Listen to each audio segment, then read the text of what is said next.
Tout ou rien. Tout ou rien. Voilà le titre de cette mini-série que j'ai commencé dimanche passé, qui finit aujourd'hui, mais qui en fait va continuer pendant la semaine. Donc, je vais vous réexpliquer la chose. Donc, pendant le message, ce message de ce dimanche-là, vous aurez l'opportunité de me poser des questions.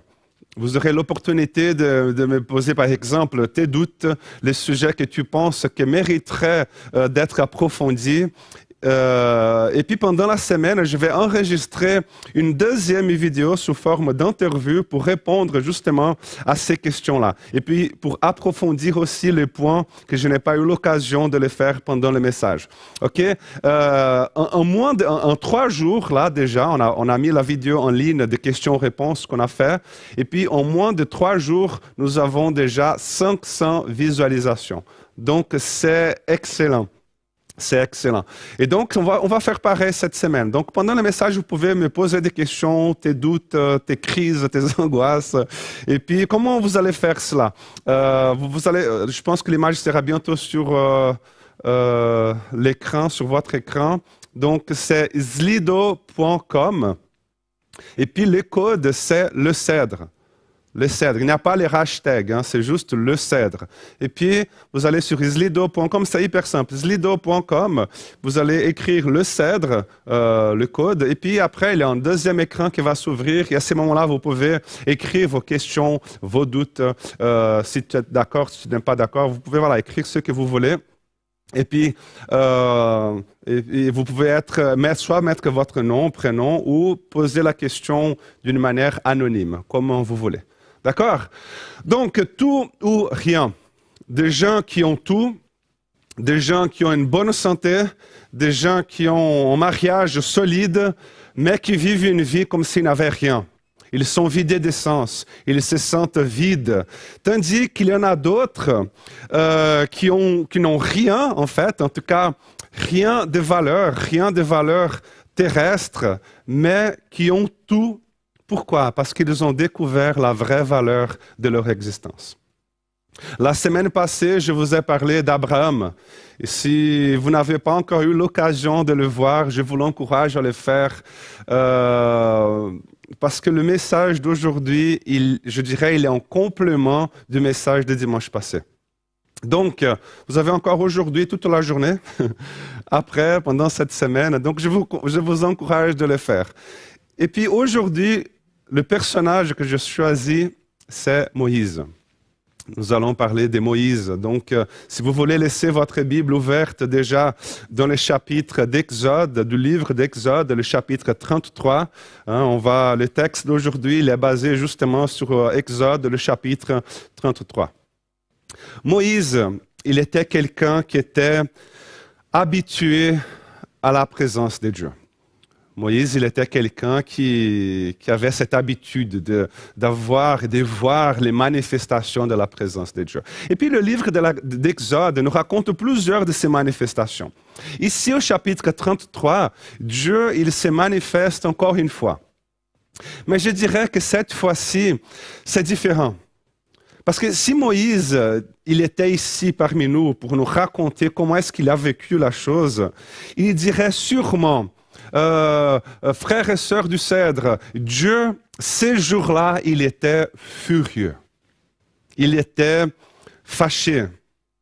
Il était tellement furieux qu'il ne voulait plus jamais se manifester. Il est venu à moi, il est venu vers moi et puis il m'a dit: toi Moïse, toi qui es en route vers Canaan avec le peuple, vous pouvez continuer votre cheminement parce que moi je m'arrête là. Moi, c'est fini, je ne vais plus avec vous. Ce peuple, il est trop rebelle.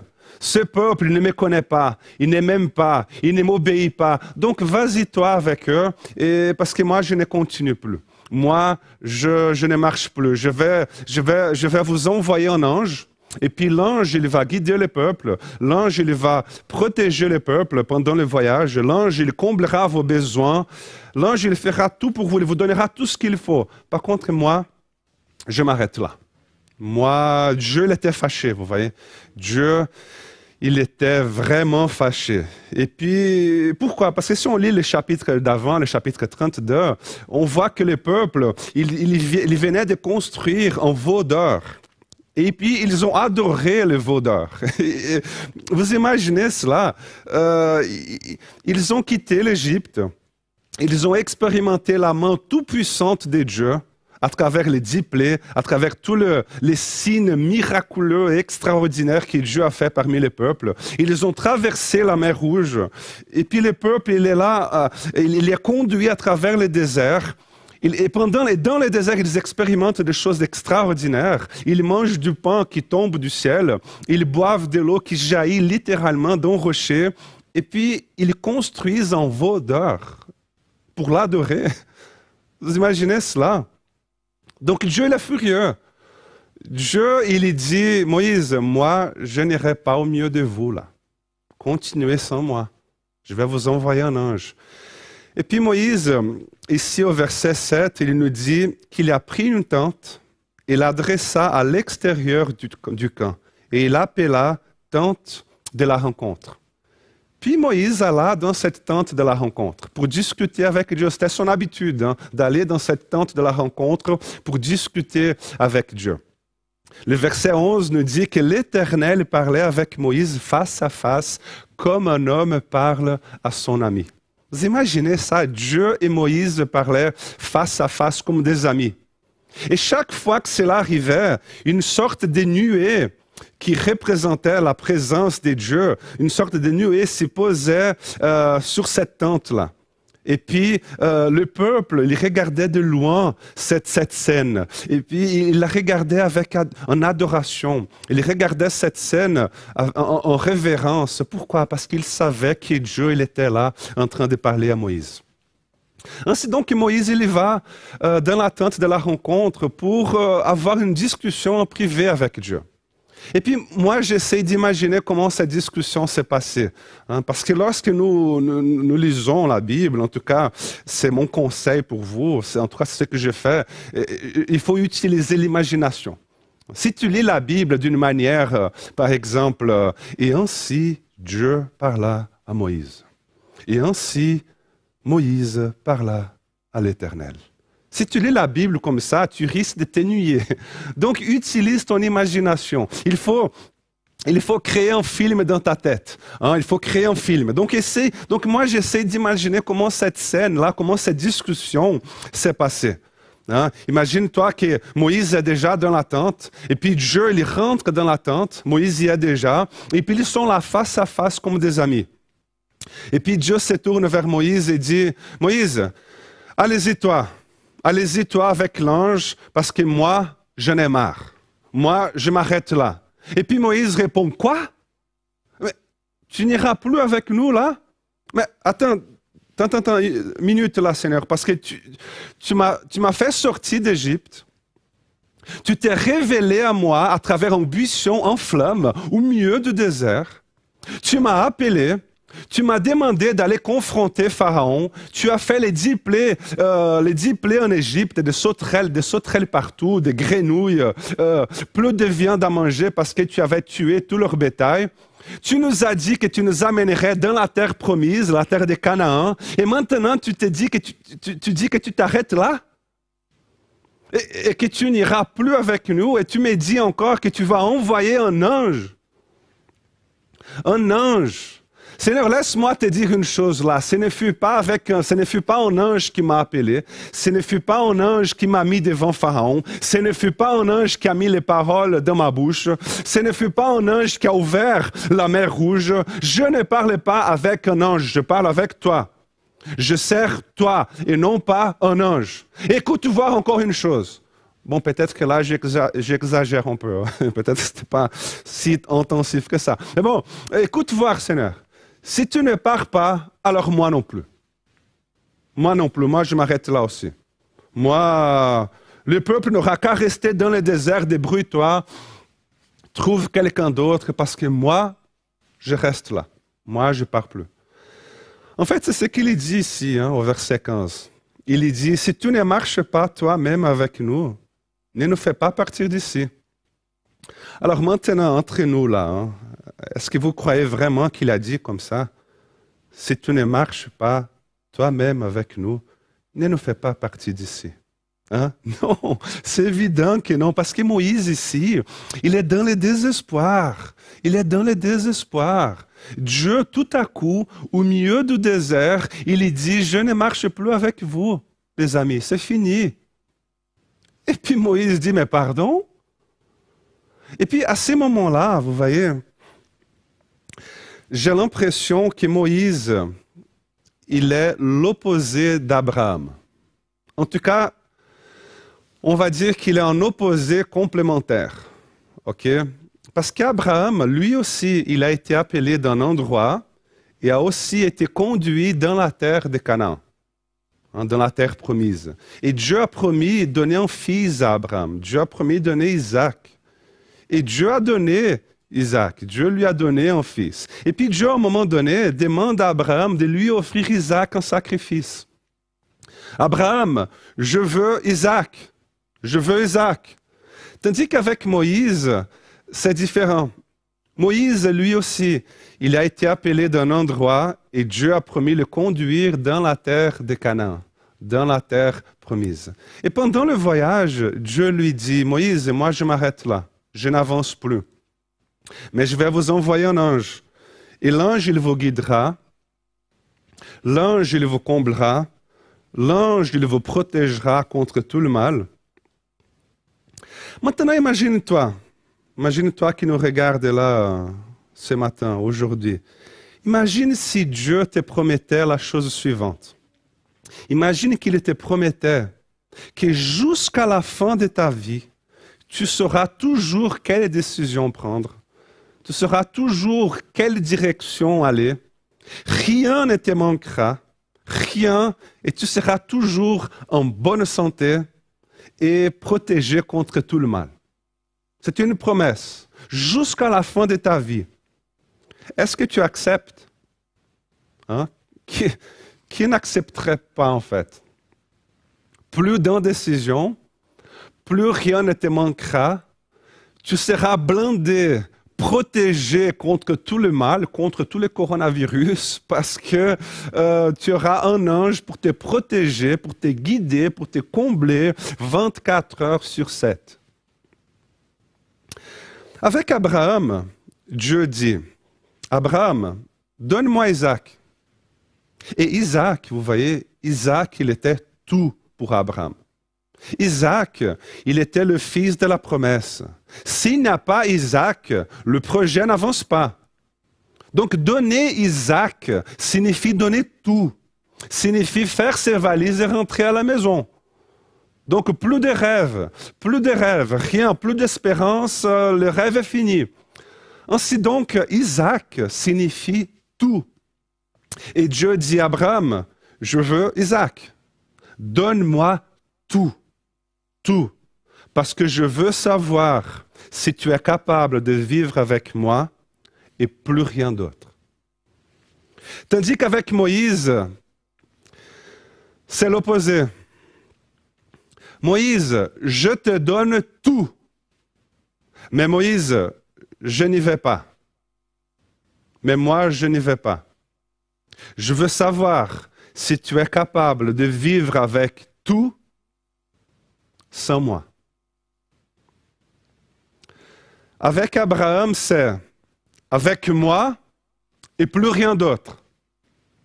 Avec Moïse, c'est tout sauf moi. Donc ici, Abraham, il n'y a que Dieu et plus rien d'autre.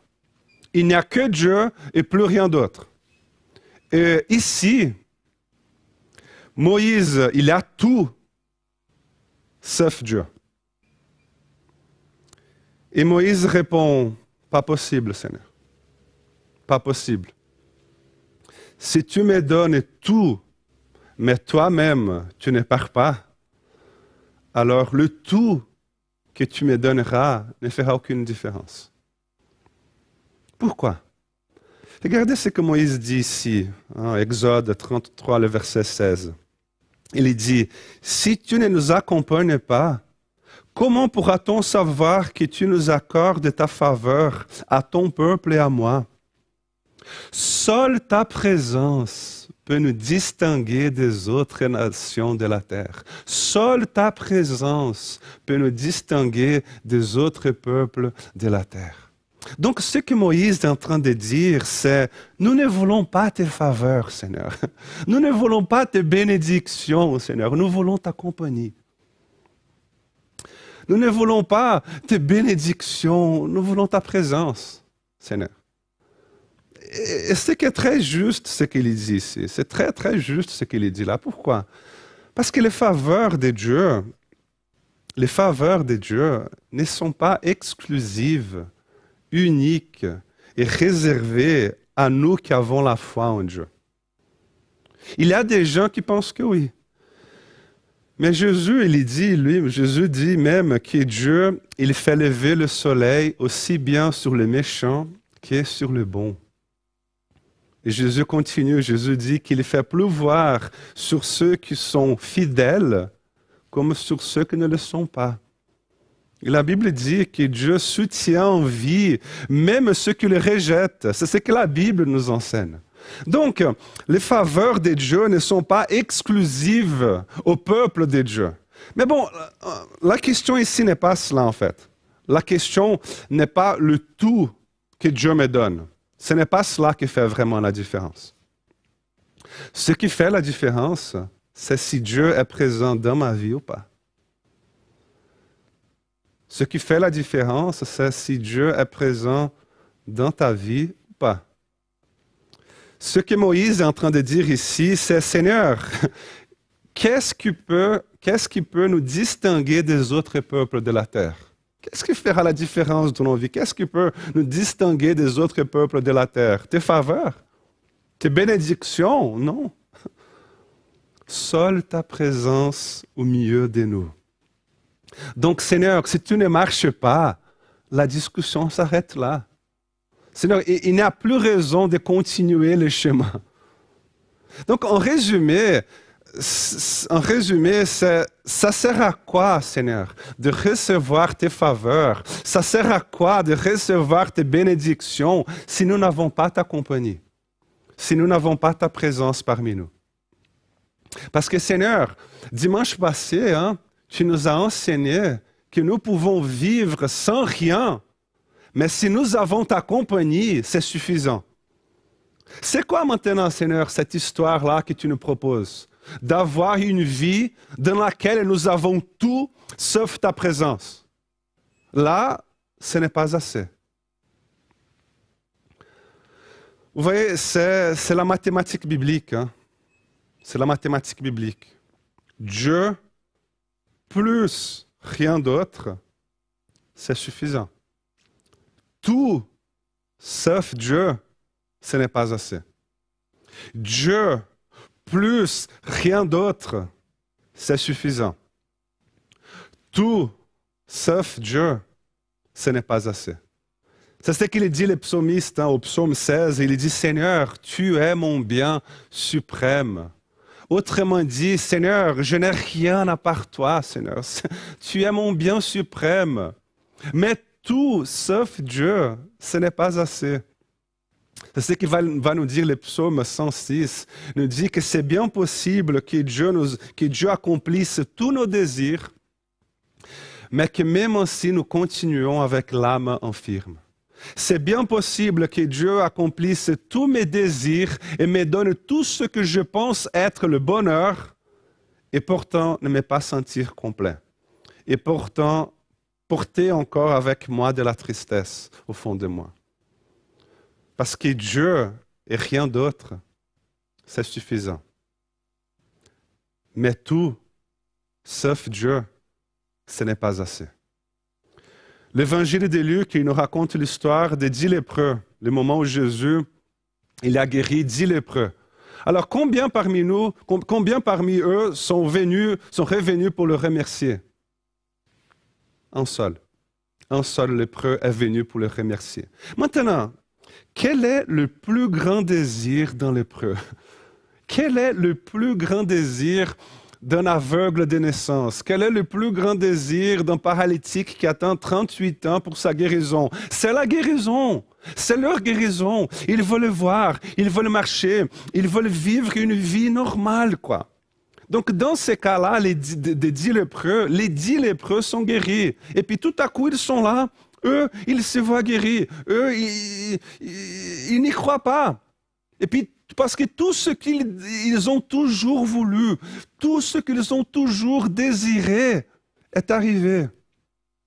Et puis, qu'est-ce qu'ils ont fait? Ils sont partis pour profiter de la vie. Sauf un, qui a découvert quelque chose de plus grand que sa guérison. Et qu'est-ce qu'il a découvert? C'est lui qui l'a guéri des lèpres. Tout ce qu'il a toujours voulu vient de se produire, mais ce n'était pas encore assez.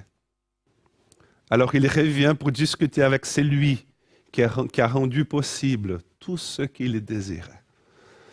Tout ce que je voulais, c'était être guéri. Maintenant, je le suis. Et alors? Tout ce que je voulais, c'était me marier. Maintenant, je me suis marié, la lune de miel est terminée.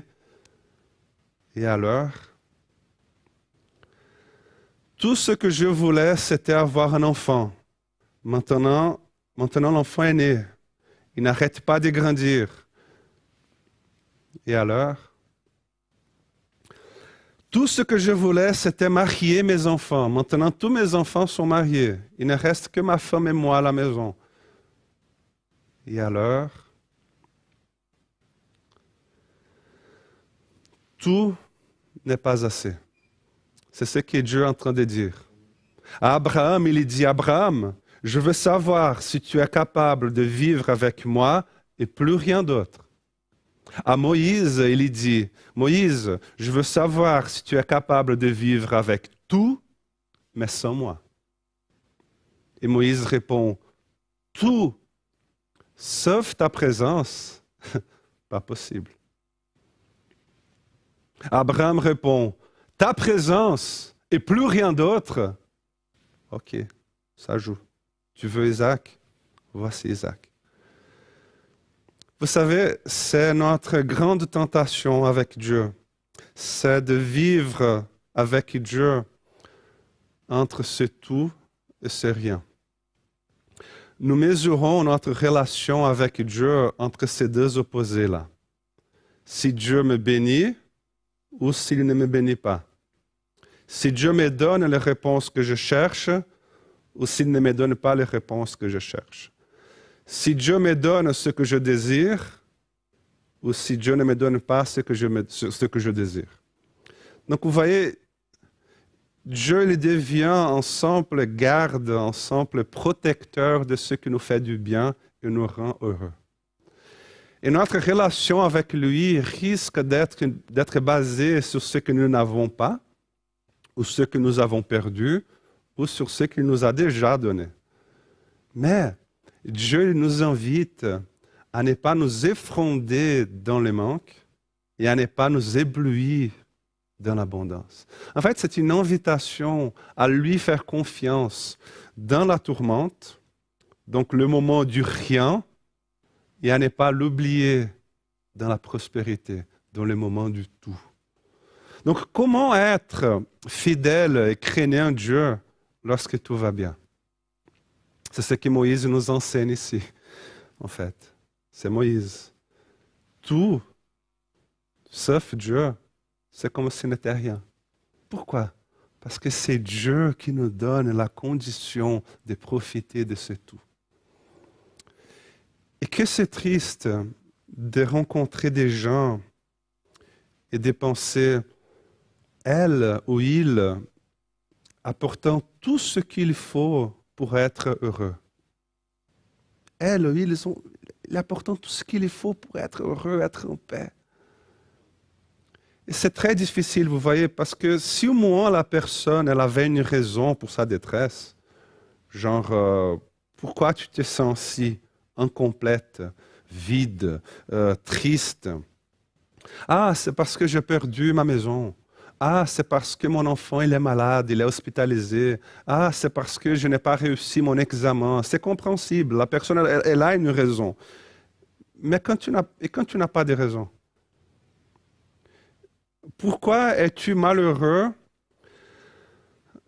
quand tu avais tout pour être heureux? Comment expliquer ce manque-là quand tu as déjà tout? Est-ce que c'est parce que tu n'as pas appris à avoir tout? Vous savez, nous sommes encouragés tout le temps à apprendre à traverser les moments difficiles, à apprendre à traverser les moments d'adversité, de désert, de souffrance, à être fidèle à Dieu comme Job. Mais je dirais que nous devons aussi apprendre à être fidèles à Dieu dans la prospérité, dans l'abondance. Et avoir Dieu, avoir la présence de Dieu dans notre maison, à notre table, afin que les bénédictions de Dieu ne nous distraient pas de Dieu. Donc le focus, c'est le Seigneur. Ce n'est ni le rien, ni le tout. C'est le Seigneur qui est toujours avec nous. Et ma prière et mon désir, c'est que si tu es en train de traverser des jours de sécheresse, si tu es en train de traverser des jours de rien et qu'il ne te reste que Dieu, alors que notre Seigneur te visite et qu'il manifeste sa présence dans ta vie et qu'il ramène ton cœur au centre qui est Jésus. Cependant, si tu es dans une phase, une saison dans ta vie où tout va bien, où tout est merveilleux, tout est sous contrôle, mais que parfois tu ne sais pas expliquer pourquoi tu penses ce que tu penses, tu ne sais pas expliquer pourquoi tu ressens ce que tu ressens, je prie que l'Esprit de Dieu souffle sur ta vie et qu'il ramène ton cœur distrait par ce tout, qu'il le ramène au Seigneur. Et ainsi que nous puissions apprendre à apprécier et à goûter à la présence du Seigneur, malgré le manque et malgré l'abondance. Amen. J'aimerais prier avec vous, vous bénir. Seigneur, je ne sais pas, Seigneur, comment tu as touché et visité les gens qui sont en train de nous regarder ce matin. Mais je prie, Seigneur, pour tous ceux qui sont en train de vivre une saison de vie, de sécheresse, que tu souffles ta présence sur leur vie. De la même manière, Seigneur, que maintenant tu viennes ramener les cœurs qui sont distraits par tellement de choses, tellement de bénédictions, qu'ils ont oublié, Seigneur, toi qui es la raison de leur existence. Que tu viennes, Seigneur, les interpeller et les ramener, Seigneur, vers toi. Parce que, Seigneur, ça sert à quoi d'avoir tout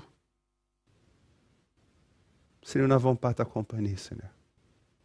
Ça ne sert à rien. C'est ta présence que nous voulons, Seigneur. Parce que si tu es avec nous, même si nous n'avons rien, plus rien, nous avons notre bien suprême avec nous.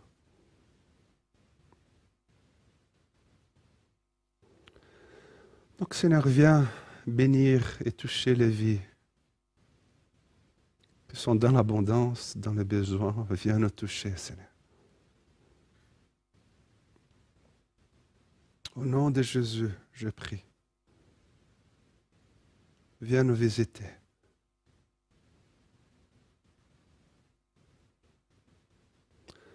Ainsi donc, frères et sœurs, soyez bénis. Soyez encouragés. Soyez fortifiés par Jésus-Christ, notre Seigneur. Au nom du Père, du Fils et du Saint-Esprit. Amen. Amen. Merci beaucoup d'être là avec nous et en espérant de nous retrouver bientôt. Je vous souhaite à tous un bon dimanche, une belle semaine dans la paix de Jésus. Soyez bénis et à bientôt.